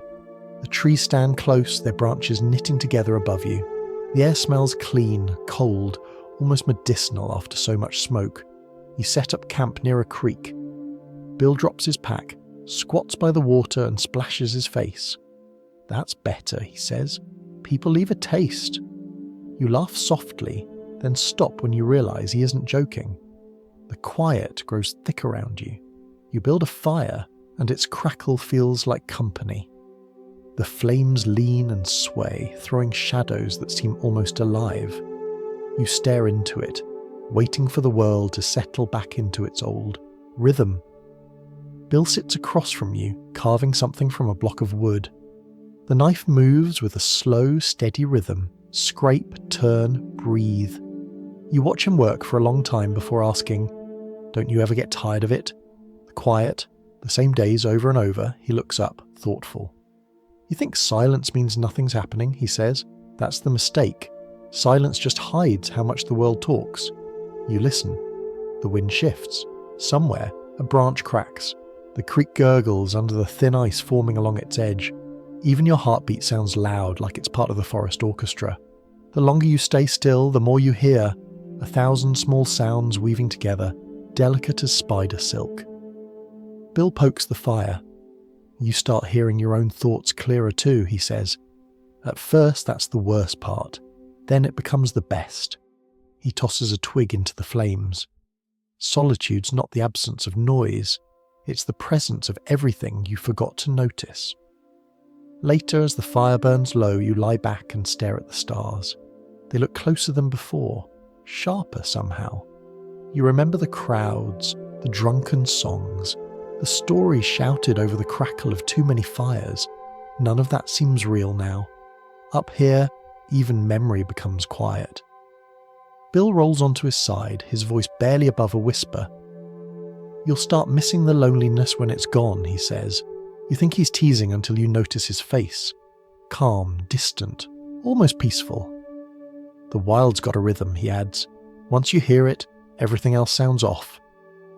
The next morning you wake to frost on your blanket and the smell of smoke. Bill's already up, brewing coffee that tastes like dirt and miracles. You sip it slowly, watching the sunlight break through the trees. The world looks simple again, grey, gold, alive. After breakfast, you hike through the forest, moving without hurry. The ground crunches beneath your boots. A woodpecker taps somewhere far off, and a deer watches from the edge of a clearing before vanishing like breath. You realise you haven't spoken for hours, and you don't need to. The silence is enough. By noon, you stop to rest on a ridge overlooking the valley below. The air is crisp, the sky wide and blue. You can almost see the place where the rendezvous had been. Faint smoke, a few glints of movement, already fading back into wilderness. That's how it should be, Bill says quietly. Noise has to go somewhere when it's done. You sit beside him, pulling out the last piece of pemmican. It tastes as bad as ever, but it feels right. Bill breaks his own piece in half, tossing part to a crow that's been following you for miles. Everyone's hungry for something, he says. Might as well share what you can't enjoy. As the sun drops lower, the shadows stretch long and blue. The forest settles into its evening hush. Not silence exactly, but the comfortable murmur of everything finding its place again. You build a small fire, just enough to keep the dark from feeling too close. Bill leans back against a log, eyes half closed. You start to see things different out here, he says. Fear, cold, hunger. They're not enemies, they're neighbours. You learn to live beside them. He smiles faintly. They even keep you company. You laugh quietly. Company like you? He grins without opening his eyes. Worse, I tell fewer stories. The fire pops, sending sparks into the air. You watch them rise until they vanish into the night, small stars returning home. The sound of the creek drifts closer, steady, eternal. Somewhere an owl calls, low and mournful. It doesn't break the quiet, it completes it. As you sit there, you start to understand what Bill meant. Solitude isn't empty, it's full of moments you used to rush past, of thoughts you never made room for. The quiet doesn't press down anymore. It lifts. You stretch out on your bedroll, the warmth of the fire on your face, the cold at your back. The contrast feels perfect. You listen to the forest breathing, to the faint crackle of coals cooling down.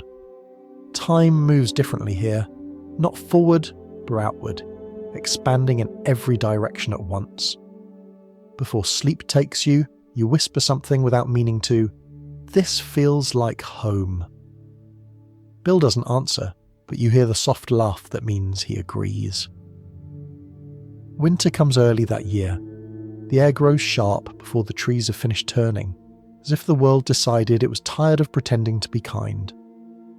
Frost creeps into the mornings, a quiet shimmer across the grass. You can taste the change before you feel it. Metal, clean, final. Bill moves slower now. Not weaker, just deliberate. Each motion has weight, each pause has purpose. You've learned enough to know that's not caution, it's experience. You start noticing how he looks at the horizon. Not searching, not waiting, just taking note. The mountain, the wind, the thin grey clouds. Everything has its place, and he reads it all like scripture. You build camp early that evening. The ground is hard, reluctant to accept the stakes of your tent. Bill sits by the fire, stirring something in a pot. The smell is faint but warm. Broth made from scraps, flavoured with patience. You sit beside him, rubbing your hands over the flames. He glances at you and smiles in that dry way of his. You're finally starting to move like the cold, he says, slow enough to survive it. You sip the broth. It tastes like salt, smoke, and memory. The firelight flickers across Bill's face, revealing lines you hadn't noticed before. Not from age, but from squinting against too much wind. You ever think about leaving all this behind, you ask quietly. He doesn't look up. Leave it for what? You don't have an answer. You think about towns, about roofs and walls and people, who never have to argue with the weather. You think about beds that don't smell like smoke, about food that doesn't need to be earned by frostbitten fingers, and yet the thought feels smaller than it should, less real. Bill chuckles softly, as if he's reading your thoughts. The trick, he says, is to understand you're not supposed to beat the land. You're supposed to belong to it, same as everything else. He pokes the fire with a stick, sending up a small storm of sparks. The people who last out here aren't the strongest. They're the ones who stop taking things personally. The wind picks up, humming through the trees like a low flute. You pull your coat tighter and listen to the rhythm, soft, uneven, endless. It's strange, but the sound doesn't make you feel small anymore. It feels familiar, almost friendly, like the mountain's version of conversation. In the morning, snow begins to fall. Thin flakes at first, then heavier, steady. You and Bill pack slowly, each movement measured. The air smells of pine and distance. The world goes quiet again, the kind of quiet that erases footsteps before you finish making them. You walk until your breath fogs thick enough to see. Bill stops now and then to check the sky, the trees, the tilt of shadows. Listen to how the world slows down, he says. That's not death coming, that's rest. By afternoon, you reach a clearing overlooking the valley. Everything below is white, a canvas with no beginning or end. You stand there, your boots sinking into the fresh snow, and for a moment, there's no fear in it, just stillness. You think of every lesson Bill has ever given: fire, shelter, patience, silence, and realize none of them were really about survival. They were about belonging. Bill kneels to adjust the straps on his pack. His movements are careful, tired but steady. You know, he says, most people think belonging means owning something. A house, a patch of land, a story someone else wrote. Out here, it's simpler. You belong when the land stops noticing you're new. You look around. The trees sway, the snow falls, the wind drifts through. None of it reacting to your presence. For the first time, that doesn't feel like indifference. It feels like acceptance. Later that day, the wind shifts again. You can smell more snow on the way. Bill nods toward a rock outcropping. We'll make camp there, he says. You follow, your steps falling into the same rhythm as his. 3 strides, breathe, adjust, continue. You notice how your body moves now, efficiently, quietly, like you've borrowed the mountain's patience. As you build the fire, Bill sits nearby watching. You don't need my help anymore, he says. You shake your head, smiling. I still make mistakes, he shrugs. Everyone does, but now you make them slower. The fire catches. The flames rise steady, calm. You sit together, wrapped in the orange glow. Snow drifts down around you, landing softly on your coat, melting instantly. The warmth spreads through your hands into your bones. The air smells of wood and comfort. Bill looks into the fire for a long time. There'll come a day, he says quietly, when you won't need me to tell you when to move or what to build or how to read the sky. You'll just know. He smiles faintly. That's the day you'll realize you learned something worth keeping. You nod, not trusting your voice. The silence between you feels solid, like something built. You think about how far you've come, from struggling to light a spark to sitting here, warm in the heart of a storm. It feels impossible, and yet perfectly ordinary. Night falls slowly. The snow thickens, muffling the world until even the fire sounds distant. Bill lies back, his hat over his eyes. You stay awake a little longer, watching the flames flicker against the white. Every so often, a gust sends snow across the camp, and the fire bows but never goes out. You smile. It learned from you. Before sleep takes you, you look up at the sky, at the faint ghostly shimmer of stars blurred by snow. You think about everything that brought you here: hunger, cold, laughter, silence, patience. The mountain didn't shape you with kindness, but it shaped you all the same. You understand now what Bill meant about belonging. It isn't a place or a person. It's the quiet acceptance that you're part of something that doesn't need your permission to exist. The fire burns lower, a single thread of smoke rising into the still air.